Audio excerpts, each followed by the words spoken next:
मैं Manoj Sharma, social activist, art activist और scientist.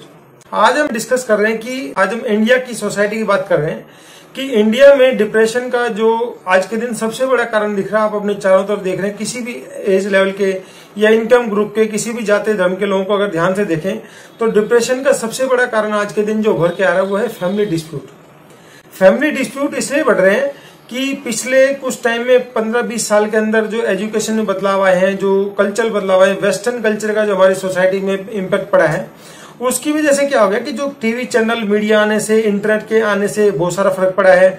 लोगों को विदेशों की कल्चर के बारे में ज्यादा नजदीकी से पता चल रहा है। इंटरनेट आने से क्या बच्चों की पहुंच में होगी सारी चीजें, तो उससे क्या वेस्टर्न कल्चर का इम्पैक्ट हमारी सोसाइटी पड़ा है। एजुकेशनल इंस्टीट्यूट्स खुले हैं, कोर्सेज आए हैं जो पहले नहीं होते थे, तो इससे क्या होगा अलग अलग तरह की जॉब आई है। 95 के बाद जो गेट आए इंडिया में, तो अलग अलग तरह की कंपनियां आने से क्या है लोगों को यहाँ के बच्चों को बाहर जाके जॉब करने का मौका मिल रहा है, बाहर पढ़ने का मौका मिल रहा है, तो उससे वेस्टर्न कल्चर का इम्पैक्ट हमारी सोसाइटी बहुत ज्यादा हो गया। हर देश होता है उसकी अपनी कल्चर होती है, अपने ट्रेडिशन होते हैं, अपनी वैल्यूज होती है।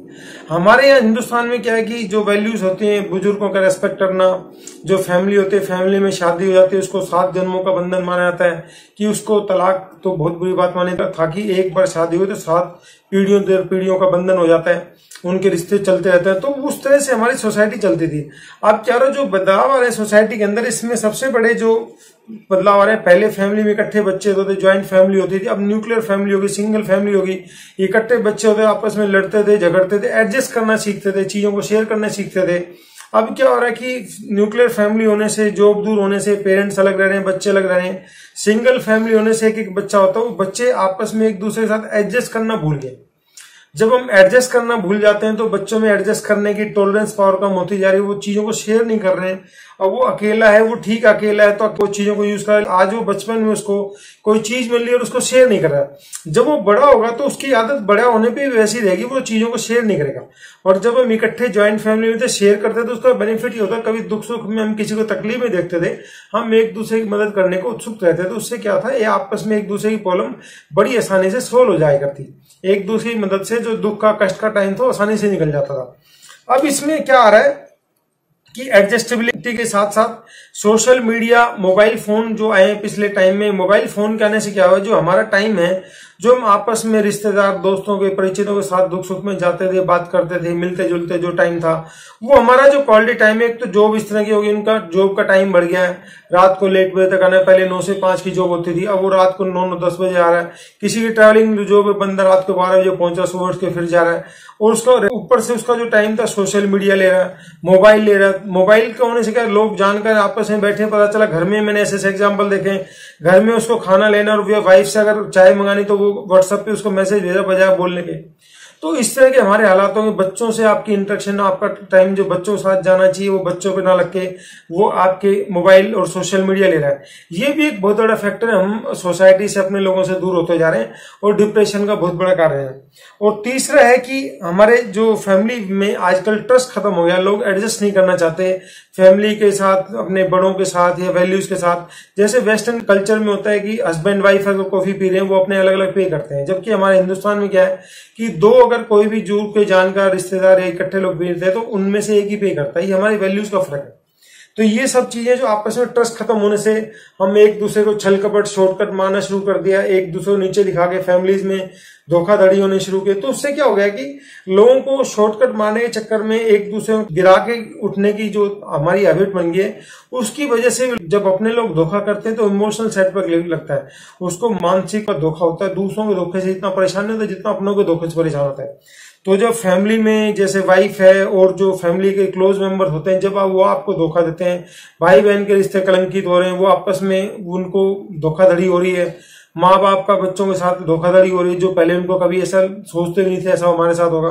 तो उससे क्या हमारी जो ट्रस्ट है, विश्वास खत्म होने से भी हमारे मन में जो एक विश्वास, शांति का जो था, ब्रेन में जो कामनेस, कूलनेस थी, वो खत्म होके वहां पर एक शक जन्म ले रहा है, एक दूसरे के प्रति नफरत जन्म ले रही है। वो भी हमारा डिप्रेशन का बहुत बड़ा कारण है। अब क्या होता है, फैमिली में जब डिस्प्यूट हो जाते हैं, जैसे पुरानी औरतों में इस तरह की प्रॉब्लम नहीं थी, क्योंकि उनको बचपन से एडजस्ट करना सिखाया जाता था, फैमिली में ही सिखाया जाता था कि आपको परिवार को अपना समझना है। तो उनमें इस तरह की सोच नहीं थी, ना ही सोशल मीडिया इस तरह करता था, ना ही टीवी में इस तरह की चीजें परोसा। पिछले 20 साल के अंदर जो हमारी सोसाइटी में बदलाव आया, जो फिल्में, सोशल मीडिया, नाटक, जो भी टीवी मीडिया प्रेस के थ्रू जो परोसा जा रहा है, उसमें अलग अलग तरह की चीजें बड़े टारगेट के साथ परोसी जा रही है कि वो किसी भी तरीके से फैमिली को डिवाइड करे, उनको न्यूक्लियर फैमिली बनाए। और वो उनको एजुकेशन भी लड़कियों को मिली है।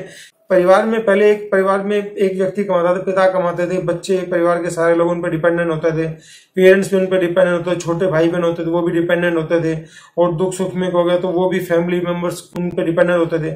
आजकल क्या है कि औरतें भी कमाने लगी, और कमाने लगी तो उनके अंदर क्या है कि बहुत ज्यादा ईगो की भावना आ रही है। आदमी कमाता तो वो अपने पैसे को पूरी परिवार पे खर्च करता था, औरतें कमाती थी वो चाहते कि हम अपने पैसे परिवार पे कभी ना खर्च करें। इस सोच के चलते क्या हो गया, परिवार में कन्फ्लिक्ट आना शुरू हो गया। और कन्फ्लिक्ट आने की सोच, जो नई यंग जनरेशन है, पढ़ लिख लिए, पैसा भी कमा रहे, पैसा कमा के वो खर्चा इतना कर रहे हैं कि वो पैसा उनका बच नहीं पा रहा है। और वो पैसा ना बचने से किसी की जॉब जा रही, किसी आ रही, उनको शॉर्टकट के स्तर में आ गए। फिर बीच में जो बदलाव आए, कानूनों के दुरुपयोग से जो एक गैंग बन गए हैं, लोगों को, औरतों को ये लगने लगा कि हम किसी को फंसा के पैसा कमा सकते हैं। माँ बाप अपना पूरी जिंदगी की जो कमाई होती है, खून पसीने की जो कमाई होती है, उसको बच्चों की शादी में खर्च कर देते हैं। समाज में रुतबा बनाने के लिए, समाज में अपनी इज्जत बचाने के लिए पैसा खर्च करते हैं। और उसके बाद जब वो रीति रिवाज के नाम पर जो चाहिए तो उनको सब करनी पड़ती, चाहते ना चाहते हुए करनी पड़ती है, कर्जा लेके भी करनी पड़ती है। उसके बावजूद जब वो विश्वास करके वो शादी कर लेते हैं, वो घर में औरत आती है, अगर वो गलती से गलत निकल जाए तो उनका जीना आराम हो जाता है। और उसके बाद देश में जो अलग अलग गैंग शुरू हो गए, गलती से वो पुलिस में जाके कंप्लेंट कर दे, उनके बाद उसमें कोई सच्चाई है या नहीं है, पुलिस उनके खिलाफ, और वकील और जुडिशियल सिस्टम होता है, फटाफट केस दर्ज कर देता, आपकी गलती है नहीं है। जिन बुजुर्गों को थाना और कोर्ट में जाना बहुत बड़ी बेइज्जती मानते थे, कोर्ट तहसील में जाना बेइज्जती मानते थे, उनको उठा के जेल में डाल दिया जाता है। उन पे ऐसे एलिगेशन लगवाते हैं वकील, जो उन्होंने, पहले हमारे जो बुजुर्ग थे, पहले घूंघट सिस्टम होता था, जब बहू के सामने छोटे नाते वाली औरतों के सामने निकलते थे, आमना सामना होता था तो वो नजर भी नहीं मिला। आजकल जो घूंघट हट गया है, आज बुजुर्ग, आज भी उनके हालात ऐसे हैं कि बहुओं के सामने से निकलते हैं तो वो नजरें झुका के निकलते हैं। तो उनके वैल्यूज हैं कि उन चीजों को नहीं बदल पा रहे, क्योंकि उन्होंने लंबे टाइम तक ऐसी चीज नहीं देखी है। जबकि आज सिस्टम बदलता जा रहा है, उन पर रेप के इल्जाम, ऐसे इल्जाम लगवा देते जो जिनका सच्चाई से लेना देना नहीं है। उन्होंने उस बहू को कोई प्रॉब्लम थी, बीमारी का इलाज करवाया, उन्हीं पे एलिगेशन लगा दिए जाते हैं। उसको बच्चा नहीं हो रहा तो उसको बच्चा होने का इलाज करवाया, उन पे अबॉर्शन के एलिगेशन लगा दिए जाते हैं। और उसके बाद जो वकीलों की चालाकी चलती है, उन पे बहन जो दूर बैठी है उस पर एलिगेशन लगा दिए। तो उससे क्या होता है, एलिगेशन से पूरा परिवार डिस्टर्ब हो जाता है। और परिवार डिस्टर्ब होने के बाद क्या होता है, जब पूरे फैमिली के नाम लिखे जाते हैं, अभी उन्होंने कुछ किया नहीं, क्योंकि ये कोर्ट भी मानता है कि ये जो मैट्रिमोनियल डिस्प्यूट होते हैं, इनमें जो लोग हैं वो हैबिचुअल क्रिमिनल नहीं है, यानी जो खतरनाक लोगों में मर्डर डकैती केस में उनको तो क्रिमिनल मान लिया था। उसके बावजूद इन लोगों के साथ कोर्ट कचहरी में ऐसा व्यवहार किया जाता है जैसे ये आतंकवादी से भी खतरनाक हो।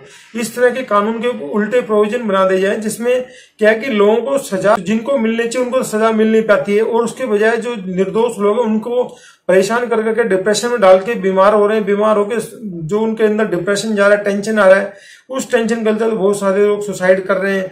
उनकी हालात ऐसी, जॉब जा रही है लोगों की, क्योंकि उनको कोर्ट में आना जरूरी है, कोर्ट में ना आए तो वारंट हो जाते हैं, बिना बात जेल में डाल दिया जाता है। मेंटेनेंस देना जरूरी है, बंदे की जॉब चलेगी तो भी जज मेंटेनेंस मांग देते हैं, 10,000 सैलरी, 10,000 मेंटेनेंस, कोर्ट में आएगा जाएगा, उसका खर्चा, उसका काम नहीं कर पा रहा, उसके खर्चे, उसकी प्रॉब्लम को नहीं देख रहा कोई भी, उसको जो खर्चे हो रहे हैं उनकी तरफ ना देख के आंख बंद करके जो जुडिशरी हमारी उसका अप्रोच हो गई है, कानून की अप्रोच हो गई है कि उसकी ग्राउंड लेवल की प्रॉब्लम को ना समझ के सिर्फ औरतों के हक में जो मानसिकता होगी, पहले तो कानून, ऊपर से जजों की मानसिकता, समाज की मानसिकता, पुलिस की मानसिकता, वकीलों की, तो उससे क्या है आदमी को लगता है कि सारे लोग मेरे खिलाफ हो गए और वो लोग इसके चलते सुसाइड कर रहे हैं।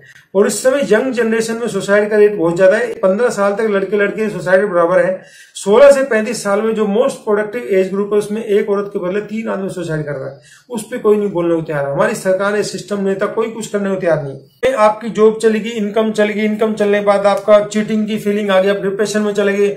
यूथ जनरेशन है जो मोस्ट प्रोडक्टिव एज ग्रुप है, किसी देश के लिए सबसे बड़ी ताकत होती है, वो सुसाइड करना पड़ रहा है। इमोशनल डिस्टर्बेंस के चलते वो काम नहीं कर पा रहे, पेरेंट्स डिस्टर्ब हो गए, वो बीमार हो रहे हैं, वो उनकी जो प्रोडक्टिविटी है वो घटती जा रही है, और वो सोसाइटी के चलते वो नशे की तरफ जा रहे हैं। नशे की तरफ जाने से हमारी इकोनॉमी का कितना बड़ा नुकसान हो रहा है, इसके लिए कोई चिंता करने को तैयार नहीं है। इससे क्या हो रहा है, हमारा जो टोर्शन गैंग बन गए हैं, पुलिस के थ्रू या वकीलों के थ्रू, जुडिशरी के थ्रू जो गैंग बन गए, जो करप्ट लोग हैं, जो एक दूसरे से दुश्मनी निकालने के लिए, एक दूसरे को नीचे निकालने के लिए, उनको फंसाने के लिए अवैध वसूली के पर्पज से ऐसी एलिगेशन लगवाते हैं, और उनको 10-10, 20-20 साल तक झूठे केसों की प्रताड़ना झेलनी पड़ती है, कोर्ट कचहरी की प्रताड़ना झेलनी पड़ती है। उस तरह से उनके साथ शोषण किया जाता है, जैसे गन्ने की मशीन में डाल के गन्ने को रस डालकर उसका रस निकाल कर उनको छिलका बनाया जाता है। इस तरह के लोगों के साथ बिहेवियर हो रहा है। और बुजुर्गों के साथ तो इतनी बड़ी ज्यादा दिक्कत हो रही है, फॉल्स एलिगेशन लगने से वो इतने सदमे में जा रहे हैं कि वो जिंदगी से बिल्कुल कटते जा रहे हैं। एक तो उनकी हेल्थ की प्रॉब्लम होनी शुरू हो जाती है, इनकम कम हो जाती है,